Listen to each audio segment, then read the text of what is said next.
Berapa income yang selesa kalau nak beli sebuah model yang terbaru ni, G-Tour T1?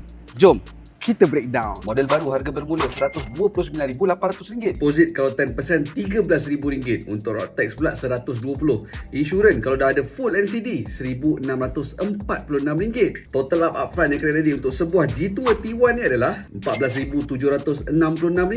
Installment kalau kita kira untuk 9 tahun, sebulan kena prepare RM1,258. Kalau setahun pula RM15,096. Kita kira pula dia punya yearly expenses. Insurans RM1,646, road tax RM120. Untuk servis ada 5 kali percuma. Untuk wear and tear boleh preparekan RM1,200. Total up yearly expenses untuk sebuah G-Tour T1 ni adalah RM2,966. Campurkan yearly expenses dengan yearly installment, maka dapatlah RM16,296. Bahagikan pula dengan 12 bulan. Jadi sebulan kena prepare RM1,358.